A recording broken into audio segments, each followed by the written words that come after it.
Alas Pilipinas, Olats against Saga Hisamitsu. Coach De Brito did again. Muling pinagtripan si Gemma Galanza again and again. Gemma, makakapaglaro pa kaya sa Game 2? At leadership ni Gia de Guzman, missing in action. Makasaysayan ng September 7, 2024. Dahil for the first time in Philippine volleyball ay nakadwelo ng ating Alas Pilipinas national team ang isa sa best team ng Japan. Makakalaban ng Saga Hisamitsu Spring ang fastest rising team ng Southeast Asia, Alas Pilipinas. Sa unang araw ng paghaharap sa PhilSport Arena, ay unexpected ang nasilayan ng Pinoy volleyball fans. Alas Pilipinas, hindi man lang nakaisa sa powerhouse team ng Japan. You heard it right, Pinoy volleyball fans. Olats to the highest level ang Alas. Pinadapa ng Saga Hisamitsu ang Alas via straight sets, 19-25, 16-25 at 16-25. Sa unang sabak ni Mars Alba bilang national team member at kapalit ni Gia de Guzman, doon katindig as the newest Alas Pilipinas team captain. Too much ang all-around performance ng Saga Hisamitsu kung saan hindi makasabay-sabay ang Alas. Kontrolado ng mga Haponesa ang unang set, majestic talaga. Nakakabighani ang galawan ng Saga. Mapa-floor defense, fast play set, synchronized attack, even transition plays, ibang level. 16-10. On the other hand, may sagot naman ng Alas. Kahit papaano ay nakakasabay si Mars Alba at ilan sa mga spikers nito tulad ni Ea Laure, Vani Gandler at Alyssa Solomon. Ngunit tuluyan ang hindi nakasabay ang Alas sa latter part 25-19. Nagpatuloy ang struggle ng Alas sa set 2. Nagpatuloy din si Coach Jorge De Brito sa pag-experiment ng players. Dahilan upang mas lumaki ang lead, 16-7. May pagpalag naman sa side ng Alas starring Faith Nisperos. Pero still, hindi pa rin nakasabay ang Alas kahit second six na ng Saga ang naglalaro sa loob ng court, 25-16. Nagpakita naman ng kinang ang Alas Pilipinas sa pagpasok ng third set. Swak ang combination ni Cici Rondina, Thea Gagate, Ea Laure and Cherry Nunag. Akalain mo yun for the very first time ay natikman ng Alas ang lead, 8-7. Sumabay din sa pag-cheer ang Pinoy volleyball fans sa PhilSport Arena. Pero ang kasiyahan ay panandalian lamang. Dahil markado agad ng Saga ang opensa ni Cici Rondina.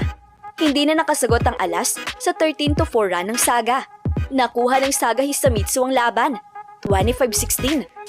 Nakakamangha talaga ang magical moment na ito, Pinoy volleyball fans. 9-time Japan V-League champion, kadwelo ng Alas. Nagtala si Miyu Nagaoka ng 15 points. Mihumi Fukazawa naman scored 14. Highest pointer for Alas, Vani Gandler and Alyssa Solomon with 5 points. Ea Laure with 4, Fifi Sharma, Faith Nisperos and Ara Panique with 3 points respectively. Inamin naman ni Alas team captain Don Katindig ang mga kakulangan ng Alas. And I quote, "Both ways, net and floor defense, we are a bit inconsistent, so we need to do a better job."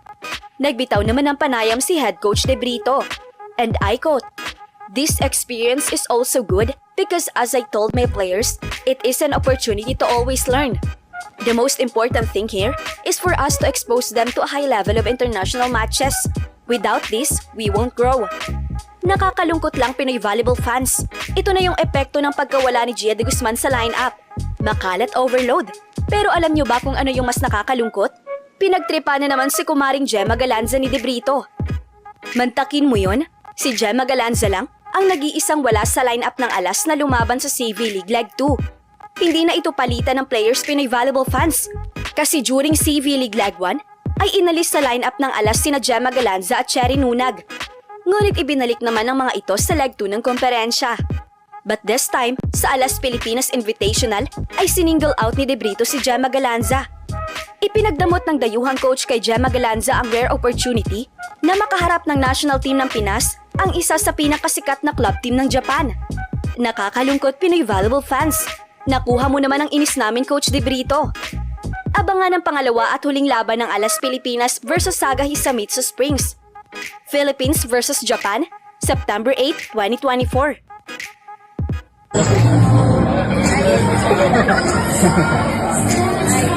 Don, first game with the Japan team, champion team. So, kamusta rin yung experience in captaining Alas team? Siyempre, nandun yung pressure na I have to lead the team. Pero, very, madali naman sumunod yung mga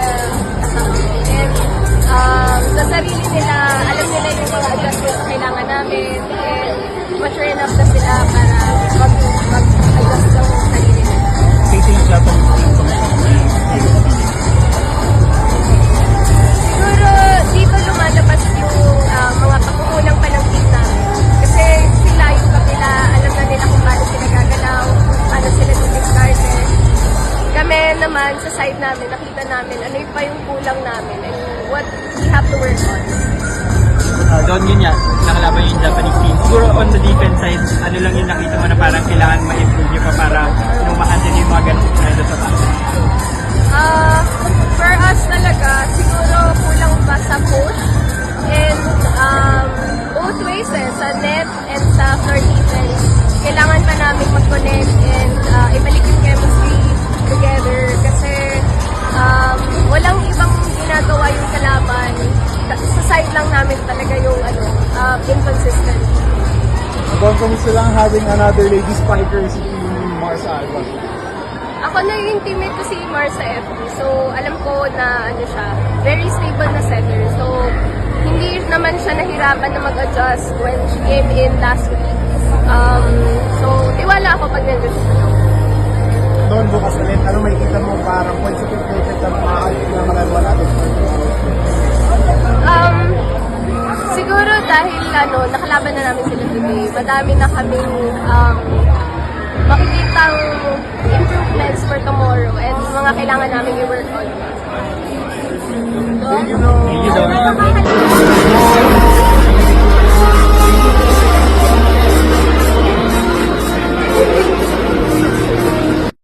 Senses are 4, 3, 2, 1.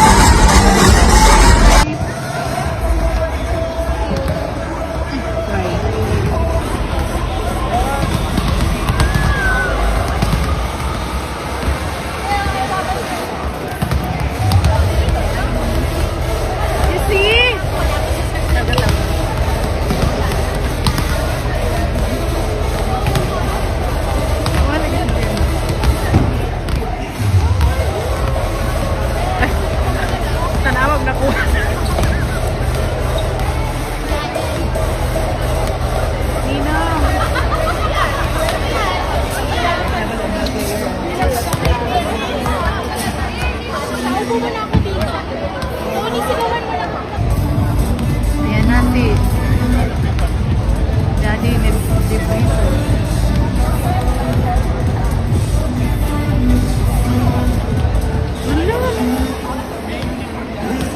Lagi mo si Dante.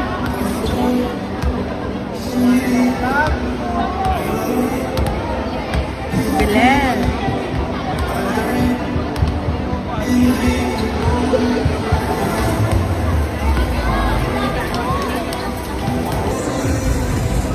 They are at our back.